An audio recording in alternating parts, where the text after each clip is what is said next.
Hey everyone, welcome back to my channel, Just Some Bodhi's Opinion. My name is Bodhi, and oh my god, what an episode. What a fucking episode. I'm gonna be cursing all this entire episode long, and you just gotta deal with it because this was an amazing episode. Because episode 4 had been like, a thoughtful episode, and then boom, Raging Sun.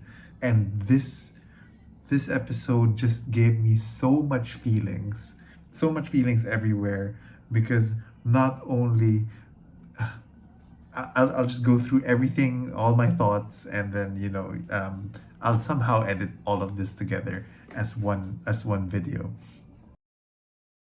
There was so much awesome stuff that was happening on screen, not just story wise, but visually. And then there was a lot of character building too. It was this is my favorite. This is my favorite episode so far. We saw so much world building, and okay, let's just start with it, right? Let's talk about Tigraine motherfucking man deer. Oh my gosh. Like, of course, I've read the book, right? I've read the books, but I've never visualized the fact that Tigraine was like almost to term. And you could see, so the actress of Tigraine, who's I heard the stunt double of Jessica Atreides, you could see that she was having a hard time because of the pregnancy, and she fucking slayed so many Ilianers. It was so amazing. The choreography was so beautiful.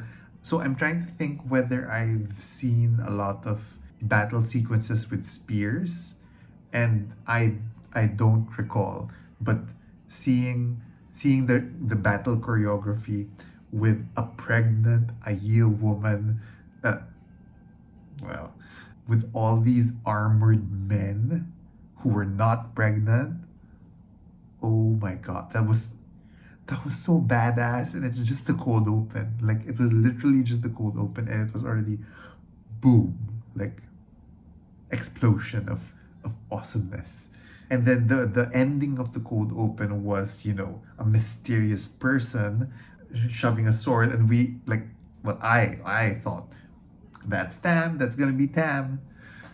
And like, just to up the ante, right? She's stabbed in the belly. Okay, so what happens after the amazing opening sequences, as usual? So after the opening sequence, we get to the ways, and I super loved the set design of the ways. It was like dark, creepy, but in a different way. It felt like a mix of like the Mines of Moria with some, otherworldly darkness. It was really good, and there were a lot of nice moments here where everyone was just arguing, and then you could see that Moraine had given thought to this, where she was like, well, if Matt was gonna be the dragon, we'd know which side he's gonna choose. And I was like, okay, that's practical of her. She's like, I need to bring the dragon to the eye of the world, but only if the dragon is gonna be for us. If not, then again, it's the cold side of Moraine. She's calculating. She's thinking, okay, this is how it's gonna go. This is how I'm laying out my plan. So that's cool. So a lot of my non-reader wife, my non-reader Trekkie friends, Anna and Tet, they were all like, why are they bringing Loyal to this place? Because of the cut scenes in the previous episode, no one explained the reason why we have an Ogier here. So several questions about the way gates, right? Because Moraine needs to channel to open them, but later on we see that Padan Fain is going around following them in the dark. I don't believe that Padan Fain is gonna be a channeler here. So I wonder how he goes back and forth.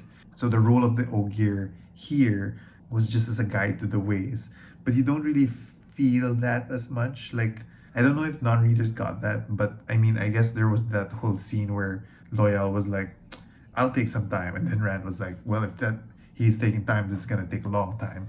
And then they slept. And then there was that Trolloc scene where Egwene channels. And then at that point, like literally when the scene happened, I was like, why does Moraine look a bit confused? Like I was thinking, wait, Egwene had channeled, she should panic right now that someone channeled in the ways. And then when we get the reveal later that, oh, it wasn't Egwene, it was Ram. Oh, that was so beautiful. Anyway, uh, so they run, and then Nynaeve does her raging sun moment. That was awesome. You can see that Nynaeve's trigger points, right? They're either Lan or I want to protect all of my people. So love it. And then we get to Fal Dara, which was awesome. Set wise, beautiful. And so you see the more Asian looking Shinarans and a mix of non-Asians like Uno. Guy Roberts, Uno, the moment he said, "You right bloody bastard," I was like, "Ah, Uno!" So, love it. I don't know how to feel about Agelmar being a bit testy with Moraine. I guess that's what they're making him as, not as a father figure to Lan, but more of like a colleague. So I'm okay with it. I guess I don't have much more thought on the Shinarans.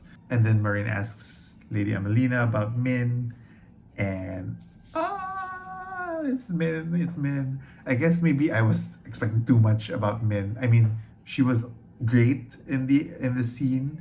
It didn't have as much impact to me that I wished I had. Again, that was just a bias. I just wanted to be impacted by seeing Min. It was okay.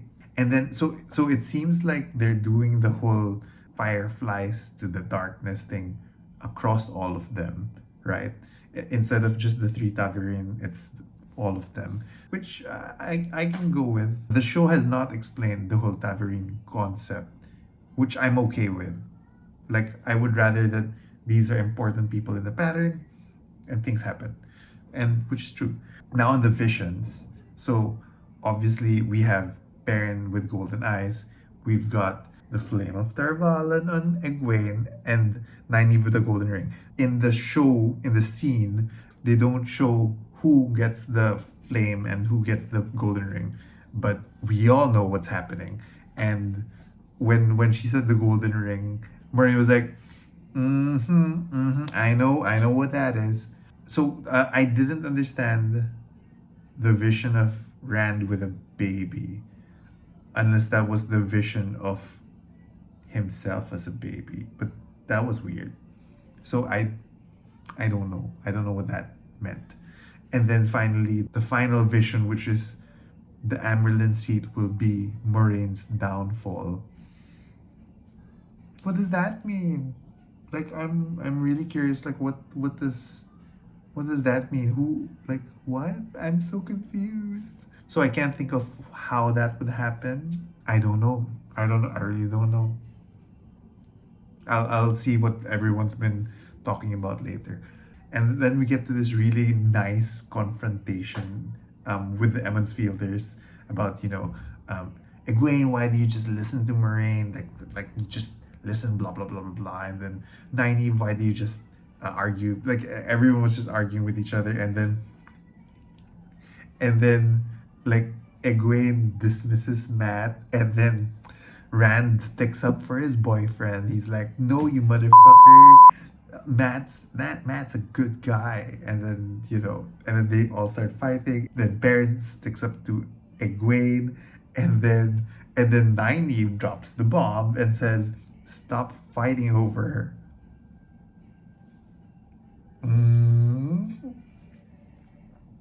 So I don't know how everyone else feels about this. And I guess maybe I was also a bit iffy with it, but within the show, within this turning of the wheel, I get it. It suddenly provided a lot of nuance with Layla and her. I'm not gonna be celebrating Egwene being a woman. And then apparently they had gotten engaged right after Rand and Egwene got engaged. And obviously there's really nothing between Egwene and Perrin. Let's see how this like evolves their relationship. And then, so Nynaeve's feeling very vulnerable, and then she's stalking Lan. And then Lan, gets into this Malkieri household. And was that a hot pot? Was that a hot pot? Like a Korean hot pot? Like, I was like, is that kimchi? I don't know. I was like, oh, is that a kimchi hot pot?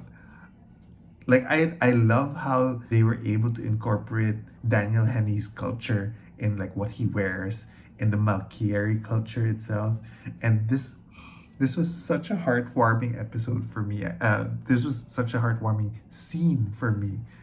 Zoe Robbins, her face acting is amazing because she was watching the family from outside. You could see that her face suddenly broke with a smile, like she was happy that, oh, this guy's a family man. Oh my god. And I was like, ah. So I've actually watched the episode twice already. Once by myself, the second time while my wife was watching. Like I was hovering over and I was like squealing like a little pig right behind her, like, oh my god. And then she turns around and then, oh my god, there. This episode brought me to tears so many times. There were so many good points in this episode. And Lan invites her in, oh my god, to meet his family. What? It's like, what? So forward. Like, this show has done such a great job in fleshing out Lan and Nynaeve's relationship, which in the book was so abrupt, again because it was in Rand's point of view and Rand doesn't know shit. And then Rand and Egwene make up and then kiss and make love. I'm so into all of these relationships now. Like I'm very much into this turning of the wheel. Anyway, and then we finally get to Rand's realization, well, our realization about like everything that's been happening. We see the Dana scene where he slams through the door, but now we see the corrupted one power helping him, and then the reveal that it was him who had thrown out the Trolloc. Oh my god. And then Majin Shin saying that he was the Dragon Reborn in his own voice. Oh, that was so good. Okay, so that was so good. And then cut to Nynaeve and Lan. They're strolling down, and then it's like they were almost gonna kiss, but they didn't kiss, and then they separated, and then it's like, no, it's nothing gonna happen, and then Daniel Henney's stripping, and then Nynaeve opens the door, and then oh my god, this was so good. And then so finally we get to the last part where there was that classic misdirect where we thought it was Rand who's gonna knock on the door. It wasn't Rand, it was Lan. And apparently Rand had knocked on Moraine's door and he said, "It is me."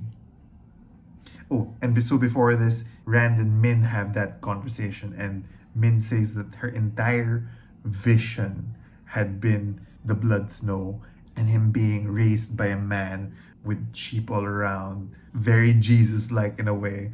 And I guess that's what convinces him that he was the dragon, because that was the vision for the dragon. We still don't know what exactly Gitara Sedai's vision was, unless it was just, he's born not on the slopes of Dragon Mountain. Anyway, so he knocks on the door, he says to Moraine, "It's me. I'm the dragon." Or no, I'm him. And then, classic misdirect, they're finally at the Blight. And the Blight is like Maleficent's vine-covered thingy. I don't see how an army of Trollocs would be going through the Blight here. We'll see. Maybe it moves. And then cut to black. Oh my god. So, and that was the episode, right? There were so many great parts, so many great scenes, so much character development. So like the arguments help make the characters fleshed out because you can see where each character is. And I loved how that played out here. It moved along the story. It revealed so much stuff. And to everyone, I just have to say, to everyone who was like, Why does the eel have no veil in the trailer? Oh my god, they're destroying a eel. Why are they blah blah blah blah? Guys, see, there was a reason. Not everything is being, sullied by this turning of the wheel. Though the veils here are very, face mask looking. Good to prevent versus COVID. But anyway, yeah, so this is my favorite episode so far because of choreo, just the beauty of the sets, the character work. It's amazing. This is so much. Oh my god. I love it. I don't know how the last episode, the finale, is gonna top this up, but this was just pure awesome and I loved it. And maybe I'm just biased, but I'd love to hear what you guys think in the comments. Please let me know if you thought it was just as badass as I thought. Oh yeah, one last thing, which was Moraine getting the Red Aja to hunt down Matt. What's that about? Like, if he was the dragon, she's just basically telling them to gentle him. But I guess in her head, Matt is the risk, so might as well just gentle the fuck out of him. Cold Moraine. But anyway, I guess I get her. Yeah, so there. Those are my thoughts and opinions. Comment down below, let me know what you thought. Like and subscribe if you haven't yet.